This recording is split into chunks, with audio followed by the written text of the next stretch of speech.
चत्वारि धर्मा नित्याचरण संसारैकत्वा न्यत्वा सुचाश्रव संवर निर्जरा लोक बोधि दुर्लभ धर्म स्वाख्यातत्वानु चिंतन मनुप्रेक्षा मार्गाच वन निर्जरार्थम परिशोढव्यापरिशः क्षुत्पिपासा शीतोष्णदंशमशक नाज्ञारति स्त्री चर्या सत्कर्पुष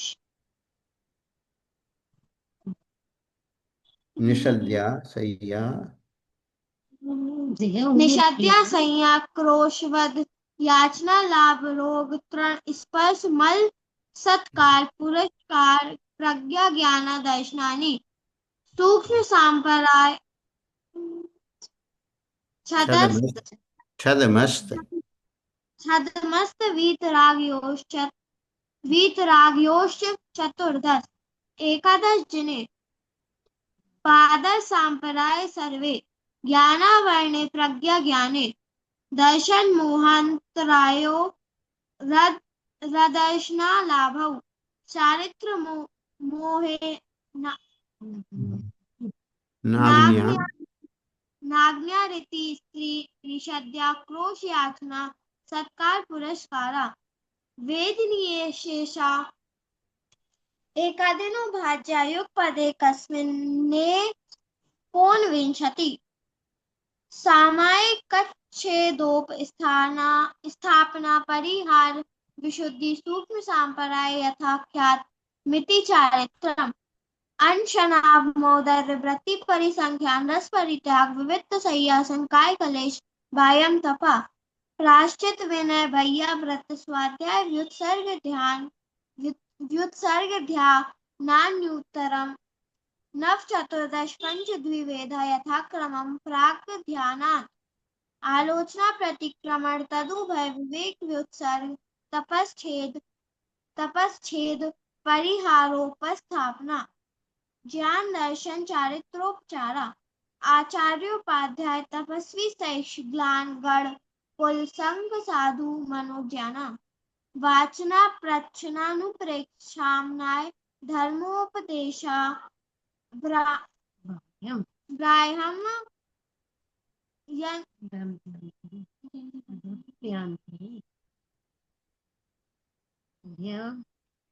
भ्यन्तरोऽभ्यो उत्तम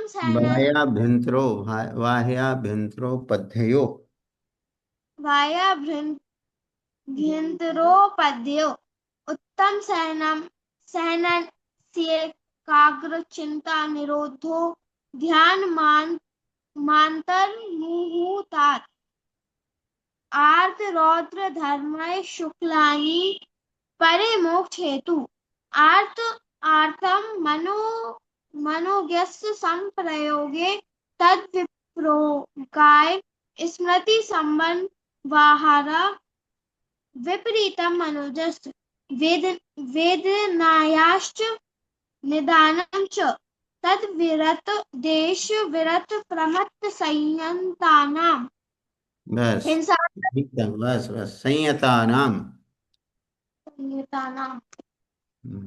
इसी अलम यहीं तक हुआ है, कल 34 तक हुए थे। चलो ठीक है, अच्छा पढ़ा आपने। चलो अब इसी में से कुछ प्रश्न पूछते हैं। चलो जिन लोगों को भी उत्तर देना है वो तैयार रहें और अपना अपना कैमरा वीडियो खोल लें। जो भी उत्तर देना चाहते हैं। ध्यान के चार भेद कौन कौन से बतलाए हैं? ध्यान के मूल में चार भेद अभी अपन ने पढ़े भी हैं शुरू से। भैया जी मैं बताऊं? चलो मीना जी आप बताओ। वंदना भैया जी। मात्र ध्यान, रुद्र ध्यान, धर्म ध्यान, शुक्ल ध्यान। बहुत बढ़िया। चलो आर्त ध्यान के चार भेद कौन कौन से होते हैं? आर्त ध्यान भी चार प्रकार का है। चलो निधि जी बोलो।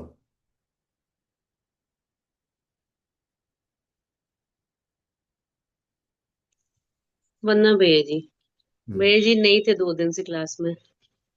तो नहीं थे तो इष्ट वियोग हो गया था, क्लास का वियोग हो गया था। तो एक इष्ट वियोग हो गया और एक अनिष्ट संयोग हो गया। एक पीड़ा चिंतन और निदान बंद, ये चार अर्थ निदान। ध्यान के भेद हैं। जी भैया जी। चलो कौन कौन से? अनिष्ट, इष्ट वियोग, इष्ट अनिष्ट। वियोग, अनिष्ट संयोग, पीड़ा चिंतन और निदान बंध। जहाँ इष्ट वियोग होता है फिर अनिष्ट संयोग हो जाता है, फिर पीड़ा चिंतन भी होने लगता है, निदान बंद होता है। चलो रौद्र ध्यान के चार भेद कौन कौन से बतलाए थे? रौद्र ध्यान के चार भेद। चलो रागिनी जी बोलो।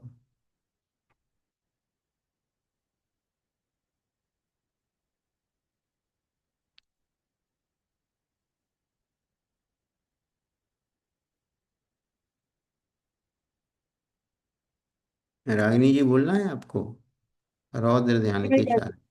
हम्म। रौद्र। भैया जी आगे का ध्यान नहीं आ रहा। हिंसा नंदी। भैया जी मैं बताऊं? हिंसानंदी, चौर्यानंदी, मृषानंदी, यही है भैया चौर्यानंदी, जी। हिंसानंदी, परिग्रहानंदी, चौर्यानंदी, मृषानंदी और आ, परिग्रहानंदी, अपरिग्रहानंदी। परिग्रहानंदी नहीं, परिग्रहानंदी। परिग्रहानंदी। परिग्रह में आनंद मान रही है ना आप? जी जी जी। हाँ, खूब बड़ा लेती हूँ परिग्रह और उसमें कहती बहुत बढ़िया आनंद आ रहा। तो हिंसानंदी हिंसा करके आनंद मनाना, मृषानंदी चोरी करके, झूठ बोल करके आनंद मनाना, चौर्यानंदी चोरी करके आनंद मनाना, परिग्रहानंदी यानी परिग्रह को बढ़ा करके आनंद मनाना। ये रौद्र ध्यान के चार भेद हैं। धर्म ध्यान के चार भेद कौन कौन से? अश्लेषा जी बताओ। अश्लेषा जी। चार हम्म। आज्ञा विचय, वंदना भैया जी। हम्म। आज्ञा विचय, अपाय विचय, विपाक विचय, संस्थान विचय। ठीक है, बहुत बढ़िया। वंदना भैया जी। हम्म। स्वाध्याय के पांच भेद कौन कौन से बतलाए थे? स्वाध्याय 5 प्रकार का होता है। स्वाध्याय के 5 भेद। भैया जी हम बताएं? चलो आप बताओ। वही शब्दाचार, अर्थाचार, अ, उभयाचार ये नहीं है, ये और तो ये- एक सम्यक ज्ञान के 8 अंग हैं, ये हम अच्छा अच्छा स्वाध्याय के 5 भेद पूछ रहे हैं। अच्छा अच्छा। वाचना भैया जी यही है वाचना।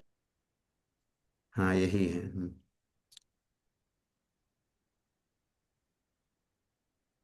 हाँ बोलो, वचना, यही है। चलो सुनीता जी संगे ही बताएंगी।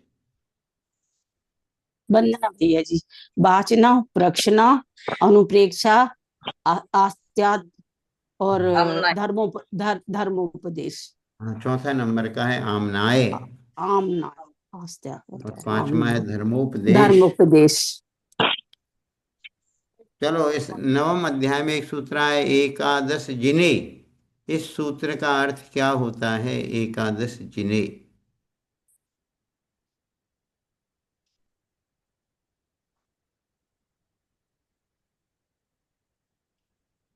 एकादश जिने, इस सूत्र का अर्थ क्या है? दीप्ति जी गुड़गांव बताएंगी।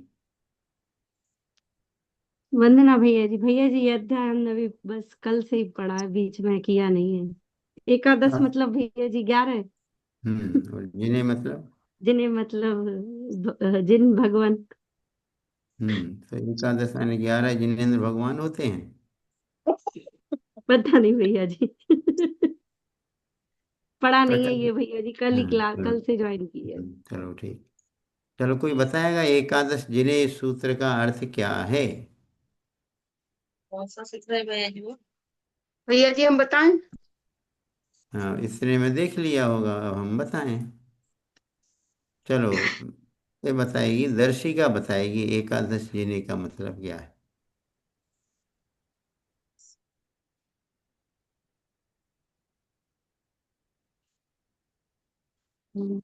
वंदना भैया जी। हम्म देख के बता दो। मुझे पता है। मम्मी से पूछ लो।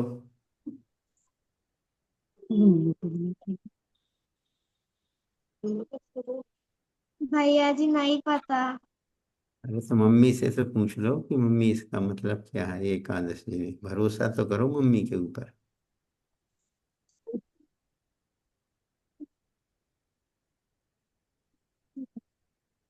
अब आपको ये भरोसा है कि हमें नहीं पता, तो मम्मी को भी पता नहीं होगा, इसलिए आप नहीं पूछ रही।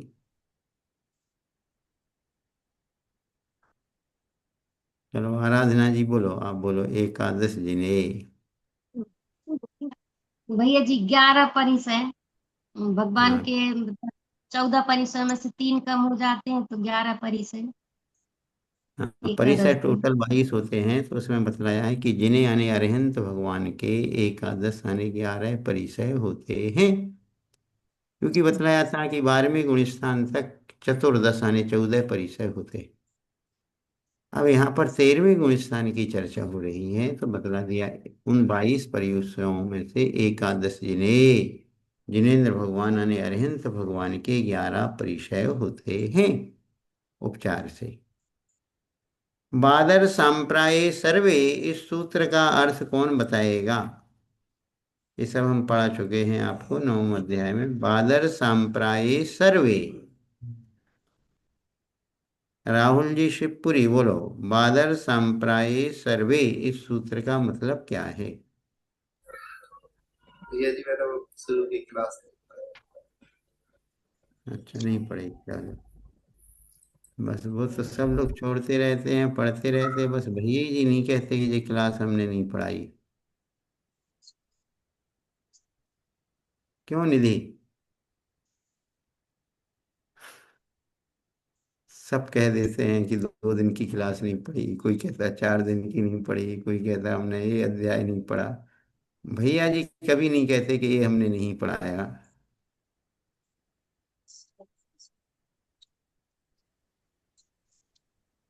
भैया चलो जी हम बोल रहे हैं बाप संप्राय हाँ, अर्थात स्थूल कषाय वाले 6वें या 9वें गुण स्थान तब तक परिचय होते हैं, क्योंकि इन गुण स्थानों में परिसरण के कारण भूत कर्मों का उदय है। भैया जी वंदना। तुमने तो पढ़ दिया सीधा किताब, पढ़ दिया किताब में से। उन्होंने कहा चलो भाई, अब सब शांत से बैठे तो हम शांत से नहीं बैठेंगे, हम तो किताब में से पढ़ देंगे। अब एक बार फिर से पढ़ो तो और आपको पूरा भाव समझ में आएगा क्या पढ़ा है। आराम से पढ़ो। बादर संप्राय अर्थात स्थूल कषाय वाले 6वें से 9वें गुण स्थान तक सब परिचय होते हैं, क्योंकि हम्म, इन गुण स्थानों में परिचयों के कारण भूत कर्मों का उदय है। चलो आया समझ में। बादर सांप्राय बोलते, बादर यानी स्थूल, सांप्राय यानी कषाय।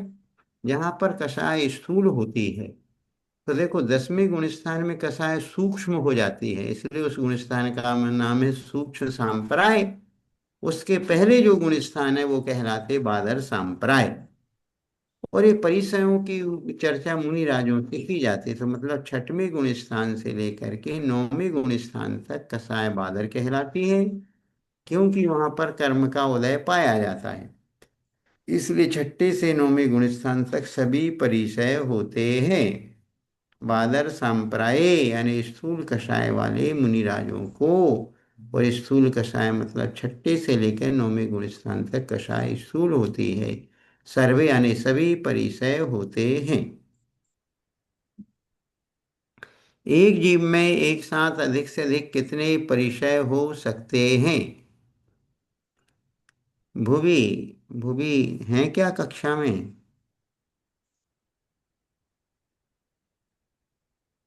नेहा जी होंगी क्लास में। अजीब भैया जी। अरे तो इतनी सामने क्लास, तो क्या क्लास में के सो रही हो क्या। बिल्कुल शांत। आज तुमने अपना कैमरा नहीं खोला। जी वो ना कैमरा खुल नहीं रहा है। अच्छा अच्छा अच्छा, इसलिए शांत हो, नहीं तो अब तक तुम तो बिल्कुल सेंटर में बैठती हो, सबको साइड में कर देती हो।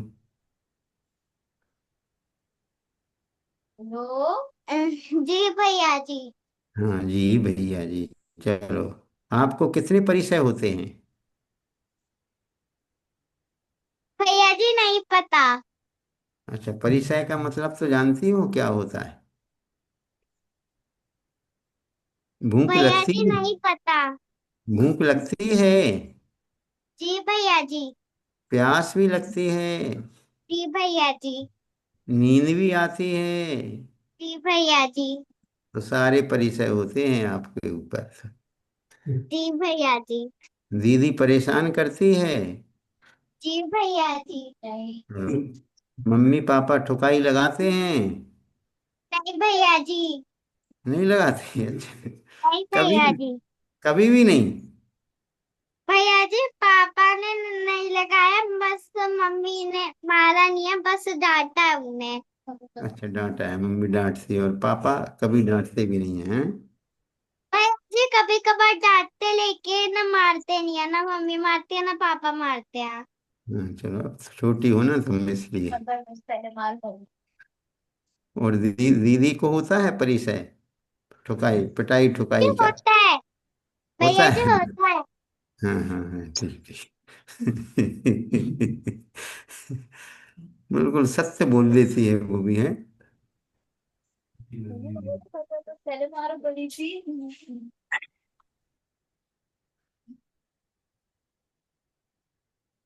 तो परिचय मतलब अपने ऊपर कोई क्या होती परेशानी आती है, उसी का नाम है परिचय। जो परेशानियां आती हैं, भूख प्यास की परेशानी, ये सब परिचय कहलाते हैं। मुनिराज उन परेशानियों को अच्छे से जीत लेते हैं, परेशान नहीं होते उन परेशानियों में, तो वो है परिचय के ऊपर विजय प्राप्त करना।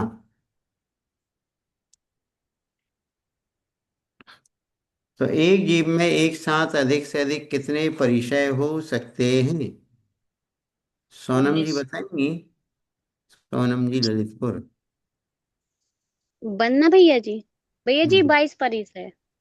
22 तो टोटल होते हैं, 22 में से एक जीव में एक साथ कितने हो सकते हैं? भैया जी जब सोने वाला होगा तो उठने वाला और चलने वाला नहीं होगा, रुकने ऐसे। भैया जी बताए थे 8, शायद 17 या 18 बताए थे भैया जी। चलो, 19 19। होते हैं, एक साथ एक जीव में अधिक से अधिक 19 परिचय हो सकते हैं। तीन कम करेंगे, तो तीन कैसे कम करेंगे? शीत उष्ण में से कोई एक होगा, एक। ठंडी गर्मी में से कोई एक होगा, ठंडी लगेगी तो गर्मी नहीं, गर्मी लगेगी तो ठंडी नहीं, तो एक एक कम हुआ। और चर्या शय्या निषद्या, इन तीन में से कोई एक होगा तो दो एक कम हो जाएंगे। इस प्रकार तीन कम किए तो कितने हुए? 19 परिचय होते हैं एक साथ एक जीव में अधिक से अधिक। कितने हुए? 19। परिस। तीन कम कर दिए। तीन कौन? शीतोष्ण में से एक कम किया, चर्या शय्या निषद्या, इन तीन में से कोई एक होगा तो दो एक कम हो जाएंगे, बाकी सारे परिचय हो सकते हैं।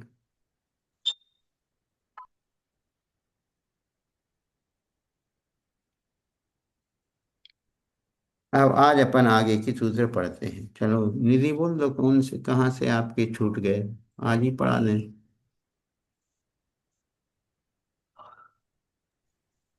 वरना भैया जी 26 से छूटे हैं। 26 से छूटे, और किसी के भी, जो जितने लोग कक्षा में हैं इनमें से और किसी के छूटे हैं सूत्र नवम अध्याय के?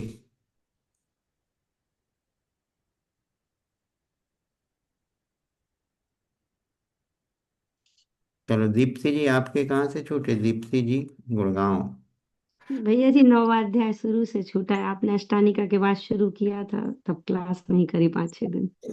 हम्म। चलो आज अपन सूत्र नंबर 25 से ले रहे हैं।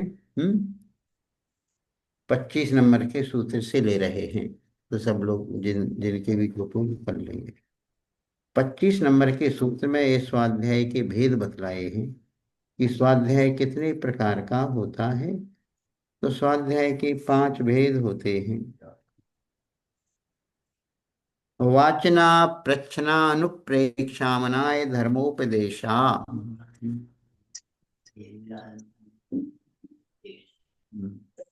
कृति जी, आज आपको धर्मोपदेश मिल रहा है। वाचना, प्रच्छना, अनुप्रेक्षा, आमनाय और धर्मोपदेश, ये स्वाध्याय के 5 भेद होते हैं। वाचना वो कहलाती किसी ग्रंथ को वाच करके पढ़ना, ग्रंथ पढ़ना, उसके अर्थ को भी समझना, ये वाचना कहलाती। प्रश्ना वो कहलाती किसी से जिज्ञासा होने पर किसी से प्रश्न पूछना। जो कोई वाच रहा है और वो आपको समझ में नहीं आ रहा है तो आप उसको प्रश्ना के रूप में पूछ सकते हैं। तो वाचना हुई प्रश्ना। अनुप्रेक्षा, अनुप्रेक्षा का मतलब है बार बार मन में उसी चीज का अभ्यास करना। मान लो जीवादि 7 तत्व हैं, वो आपको याद करना है तो जीव, अजीव, आश्रव, बंध, संवर, निद्रा, मोक्ष। जीव क्या है, अजीब क्या है, दोनों के लक्षण क्या है, आश्रव क्या है, बंध संवर क्या है, ऐसा मन में बार बार विचार करना है, ये अनुप्रेक्षा है। आमनाय, आमनाय वो कहलाता है उच्चारण की शुद्धि पूर्वक किसी ग्रंथ के सूत्रों का, गाथाओं का पाठ करना, उसको दोहराना, ये आमनाय स्वाध्याय कहलाता है। मान लीजिए आपको इष्टोपदेश का रोज आप पाठ करते हैं तो ये आमनाय स्वाध्याय है। आप द्रव्य संग्रह का पाठ पढ़ रहे हैं, ये भी आमनाय है। रत्न कर्णक श्रावकाचार 6 ढाला का रोज एक एक अध्याय भी पढ़ रहे हैं, एक एक ढाल पढ़ रहे, ये भी क्या है, आमनाय स्वाध्याय है। धर्मोपदेश, धर्म का उपदेश देना अथवा धर्मोपदेश सुनना, मुनिराज का प्रवचन सुनना, ये भी स्वाध्याय है। आप क्लास पढ़ रहे हैं, ये भी स्वाध्याय का एक भेद है। इस प्रकार ये स्वाध्याय के 5 भेद हुए। सूत्र नंबर 26, बाह्याभ्यंतरोपध्यायो। उपध्यो, उपध्यो यानी उपाधि, उपाधि यानी परिग्रह। परिग्रह 2 प्रकार का होता है, बाह्य यानी बहिरंग परिग्रह और एक होता है अभ्यंतर यानी अंतरंग परिग्रह। ऐसे बहिरंग और अंतरंग दोनों प्रकार के परिग्रह का त्याग करना, ये विसर्ग तब 2 प्रकार का हुआ। अब आगे सूत्र नंबर 27, ध्यान तप के बारे में बताया जा रहा है। उत्तम संहननस्यैकाग्र चिंता निरोधो ध्यान मांतर मुहूर्तात्। उत्तम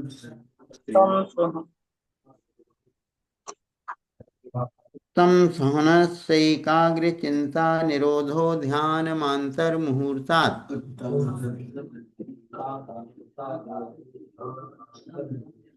कहते हैं कि जो उत्तम संघनन वाले जीव हैं, उत्तम संघनन से 3 आदि के जो 3 संघनन को उत्तम संघनन कहा जाता है। वज्र, वृषभ, नाराज, वज्र, नाराज और नाराज, ये 3 आदि के संघनन उत्तम संघनन में माने जाते हैं। तो उत्तम संघनन वाला जीव एकाग्र चिंता निरोधो ध्यानम। एकाग्र चिंता निरोधो का मतलब होता है किसी एक विषय पर अपने चित्त को एकाग्र करके अन्य चिंताओं का निरोध कर देना, ये ध्यान कहलाता है।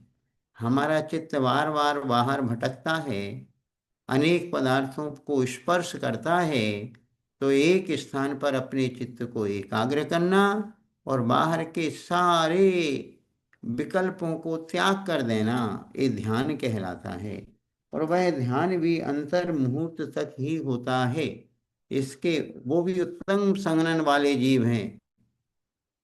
जघन्य संघनन वाले या हीन संघनन वाले जीवों को ये भी संभव नहीं है, उनको अपने चित्त का एकाग्र करना बड़ा कठिन होता है। तो बतला दिया, उत्तम संघनन वाले जीव जब अपने चित्त को एकाग्रता से एक विषय पर रोकते हैं, वो ध्यान कहलाता है और ये अंतर मुहूर्त तक होता है। सूत्र नंबर 28 में ध्यान के 4 भेद बतला दिए। आर्त, रौद्र, धर्म, शुक्लानी। आर्त ध्यान, रौद्र ध्यान, धर्म ध्यान और शुक्ल ध्यान के भेद से ध्यान के 4 भेद हैं। परे मोक्ष हेतु।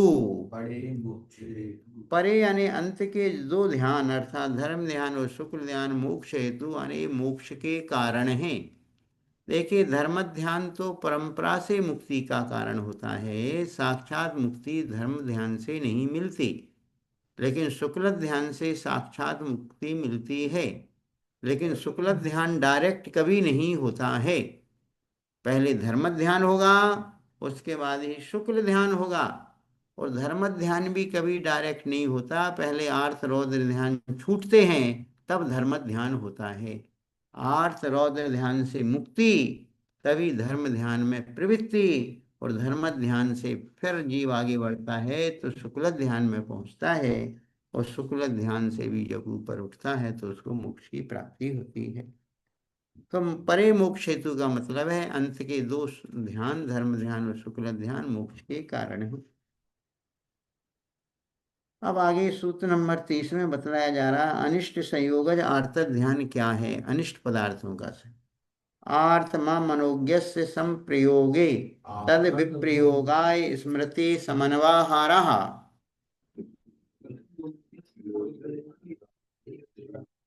आर्थमा मनोज्ञस्य संप्रयोगे तद विप्रयोगाय स्मृति समन्वाहारः।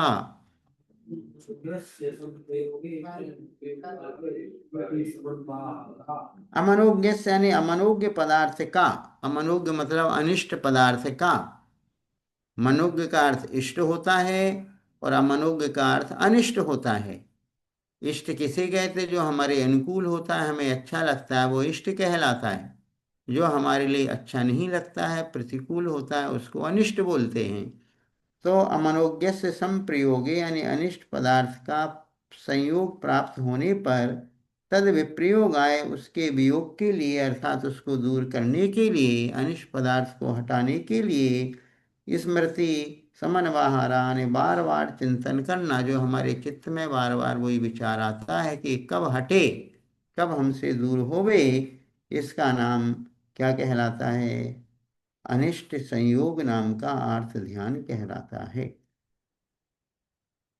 विपरीतम मनोज्ञस्य, विपरीतम मनोज्ञस्य का अर्थ है मनोज्ञ पदार्थ का वियोग होने पर उसकी प्राप्ति के लिए बार बार जो विकल्प होता है कि कोई आपका इष्ट का वियोग हो गया, अब आपको बार बार लग रहा है कि वो हमारे लिए कब प्राप्त होगा, कब मिलेगा, तो इस प्रकार का जो विकल्प चलता रहता है उसका नाम इष्ट वियोग नाम का अर्थ ध्यान कहलाता है। वेदनायाश्च, वेदना के होने पर उसे दूर करने के लिए जो चिंता प्रति समय चलती रहती है, ये वेदना नाम का अर्थ ध्यान है। किसी को शरीर में कोई पीड़ा हो रही है, पीड़ा होने पर बार बार चिंतन करना, ये पीड़ा कब मिटेगी, पीड़ा कब मिटेगी, पीड़ा से मुक्ति मुझे कब होगी, तो बार बार जो विकल्प चलता है वेदना जन अर्थ ध्यान कहलाता है। निदानम चे, निदान नाम का चौथा अर्थ ध्यान कहलाता है। अर्थ ध्यान का चौथा भेद क्या है, निदान। भोगों की आकांक्षा के प्रति आतुर हुए व्यक्ति के आगामी विषयों की प्राप्ति के लिए कि मुझे भविष्यत काल में भोग मिलना चाहिए, थोड़ा सा कोई धर्म करता है, थोड़ा पूजा पाठ करता है, उसके बदले में ये उसकी इच्छा अंदर बनी रहती है, इसके फल से मुझे बड़े बड़े पद मिलें, बड़ी बड़ी पदवियां मिलें, मुझे बहुत भोगों की प्राप्ति होवे, तो ये सब क्या है, निदान नाम का चौथा अर्थ ध्यान कहलाता है। अब गुणस्थानों की अपेक्षा अर्थ ध्यान के स्वामी बतला रहे हैं तद विरत देश विरत प्रमत्त संयतानाम, कहते हैं वह जो आर्त ध्यान है तद अविरत, तद आने वह आर्त ध्यान, अविरत आने अविरत, अर्थात प्रारंभ के 4 गुण स्थान को अविरत शब्द से कहा जाता है, पहले गुण स्थान, दूसरा, तीसरा, चौथा। और देश विरत पंचम गुण स्थान, प्रमत्त संयत छठी गुण स्थान में होता है। अर्थात पहले से लेके चौथे गुण स्थान तक तो सारे के सारे अर्थ ध्यान हैं ही, पंचम गुण स्थान में भी चारों अर्थ ध्यान हैं। छठे गुण स्थान में 3 हैं और सप्तम आदि गुण स्थान में कोई आर्त ध्यान नहीं है, वहां पर धर्म ध्यान ही है। हाँ, लेकिन ये अंतर है, पहले गुण स्थान में जो आर्त ध्यान है और चौथे गुण स्थान सम्यक दृष्टि में भी आर्त ध्यान है, दोनों के आर्त ध्यान में अंतर है। पहला गुण स्थान वर्ती जो मिथ्या दृष्टि जीव आर्त ध्यान करेगा वो नरक को ले जाने वाला है। चौथे गुण स्थान में भी आर्त ध्यान है, लेकिन चौथा गुण स्थानवर्ती जीव नरक नहीं जाएगा यदि बद्धायुष्क नहीं है तो। बद्धायुष्क है तो भी वो प्रथम नरक से आगे नहीं जाएगा। इस प्रकार 34 नंबर के सूत्र तक आज विषय लिया है। कल अपन 35 नंबर के सूत्र से विषय को आगे लेंगे। भैया जी वंदना, कल महाराज जी आ रहा है ललितपुर में, सुधा सागर। चलो।